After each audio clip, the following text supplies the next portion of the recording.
Hello everybody, it is me, Erik, with a K. The K is at the end, it's not in the middle, that would be Erik. So is this me, Erik, with a K? Anyway, I'm so excited to see you all because today I get to tell you the next part of the story. You know, this story that we are telling every Friday that just continues on and on and on. And this story is called The Saga of Clyff Hanga. And in week 1, we heard from my friend Nota. Thing rhymes with orange. And she told us or began to tell us the story of KD, the little girl who was very sad because she was celebrating her birthday, which is normally a happy thing. But she was in a new town because her dad, who used to be a cavator, had lost his job. And so now he was an excavator. And she was all alone and sad in a new town, and she hadn't made any friends. And it was her birthday. And the only person she had seen was this sad clown walking around the town until suddenly, in the next week, we heard from our other friend. Fizzledorn told us that the man at the door, his name was Clyff Hanga, and he had a flying red convertible, and KD went with him in the car, and they were flying over the town, and she had taken a whole bunch of things with her, and he was showing her all around the area where she lived. And as they were talking, they had looked down to the edge of the forest, and they had seen that sad clown sitting looking all lonely on a tree stump. And Clyff Hanga had leaned into KD, and he had told her that that clown was his half-brother. And what's more, and that is where the story ended last week, and so I'm going to tell you the next part of the story, but I don't know if I should, because I'm scared that maybe today's story gets a little bit scary. And I hope that you won't be too scared, because it's just a story, but thinking about it makes me nervous. Maybe I should not tell it. What do you think? Should I tell? I mean, I think you will like it. It's a nice story, but just don't be too scared, okay? And so Clyff Hanga, who had told us that he was half a dragon and could breathe fire out of his nostrils, but he couldn't quite fly, he could float a little bit, he told Katie that there is my half-brother.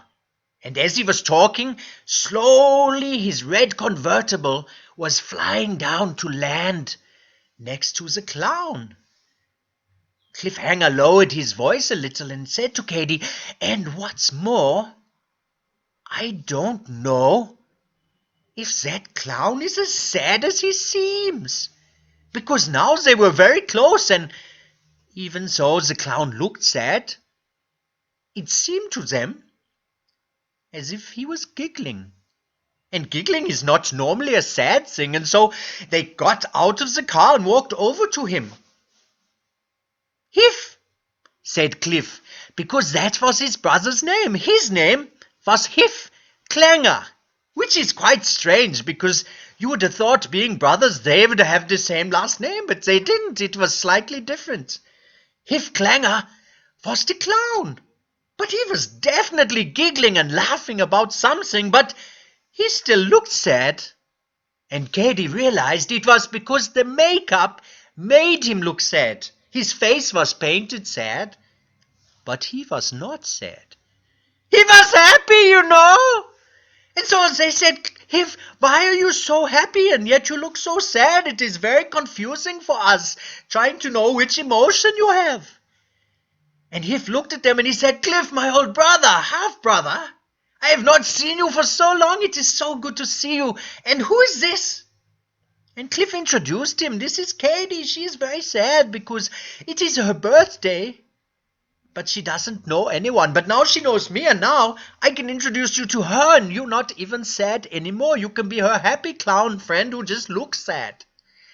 And so Hif and KD shook hands with a funny clown handshake that went a bit like this, and a little bit like this, and a bit like this, and little bit like this, and then a bit like this, and then like this, and like this. And it was amazing that KD knew that handshake, because she'd never met a clown before, but it just came so naturally. And they caught up a little bit, and Hiff told them about some times when they were growing up, and Clyff told where he'd been on his adventures. But KD, after a while, she stopped him and said, "Hey, Hiff, you have not told us. Why are you so happy? Why are you so happy?" She repeated a little bit louder, just in case he hadn't heard. And Hiff said, "Oh, I almost forgot, because I was so glad to see you.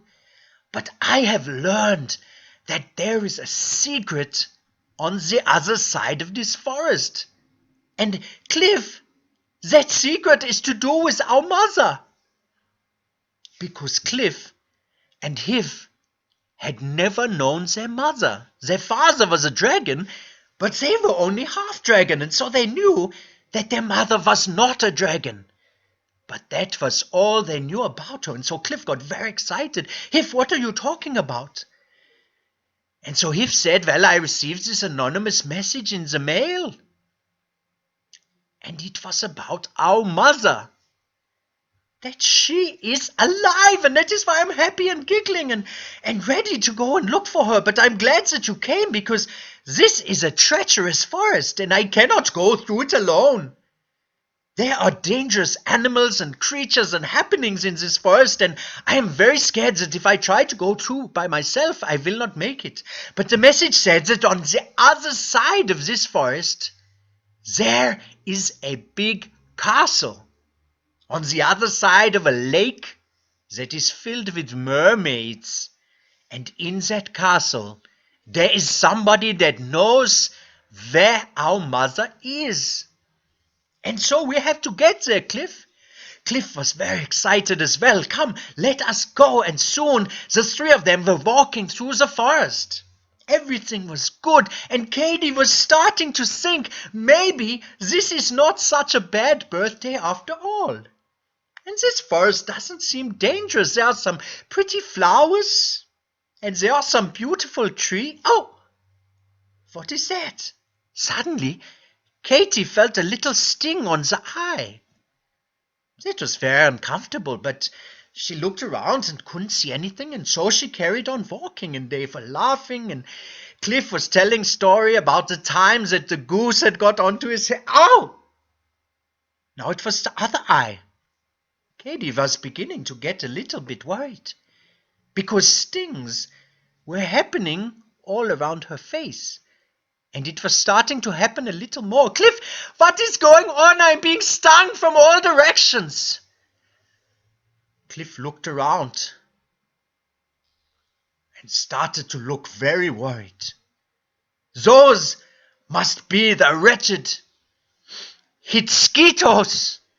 "What is a Hitsketo?" Katie said, very scared now, because now she was starting to feel stings all around, and they started to walk a little bit faster to see if they could outwalk the Hitsketos. "What is a Hitsketo?" Katie asked.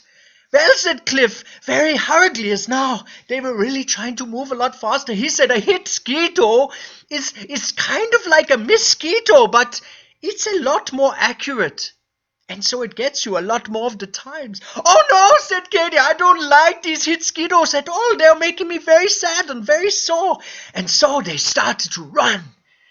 And they ran very slowly at first, because the music was very slow. But as the music picked up, they started to run a lot faster through the forest, trying to outrun the Hitsketos, which were stinging them all over their face. And Katie was starting to cry. But then she remembered, wait, I have my swimming goggles with me. And so she reached into her pocket and put her swimming goggles over her face. And so that started to protect her a little bit more, or at least protect her eyes from the stinging. But the Hitsketos kept on stinging, and now they had started to sting her arms and her legs, and so they continued to run as quickly as they could. But Katie was getting worried because she was getting quite tired. And then she had another idea. Wait, these swimming goggles are not the only thing I brought with me. I also brought this bag of golf clubs, which is really starting to slow me down. So she dropped the golf clubs and reached into her pocket where she had kept the blueberries. I wonder if they will like them, she thought to herself. I wonder if the Hitskeetos will like the blueberries. And so she threw one in front of her, and the whole swarm of Hitskeetos descended upon the blueberry and ate the whole thing in 1 second. But now KD had a plan, because she did not just have one blueberry in her pockets. No, she had a whole handful in each pocket, and so she reached in, grabbed the blueberries, and threw them as far as she could behind her. And the Hitskeetos all swarmed off to go and get the blueberries. KD and Hiff and Clyff ran as fast as they could, and they ran round the clearing, and eventually they thought that they were safe. Clyff and Hiff went round to look behind the trees, and it seemed like they had made it away from the Hitskeetos. Guys! Clyff heard a voice. It was KD. Guys! She sounded worried. And so Clyff and Hiff looked around, and before their eyes, they saw something was not right with KD.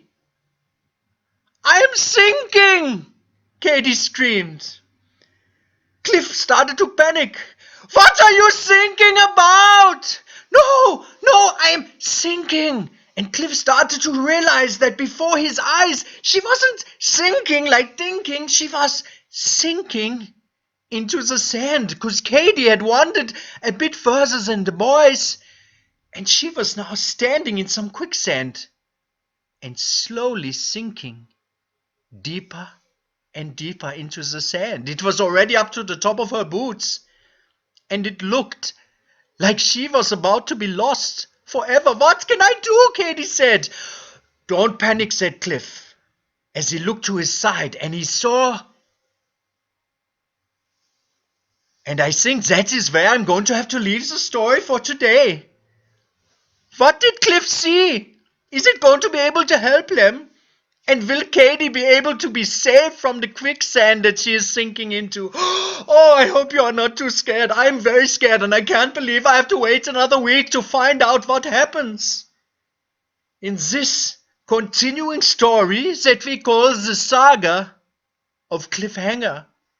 We'll see you next week, kids, but there will be a lot of other stories every day in between to help us to get there without panicking too much. But come back next week. Make sure you don't miss that one for the Saga of Clyff Hanga. Goodbye, everybody. My name has been Erik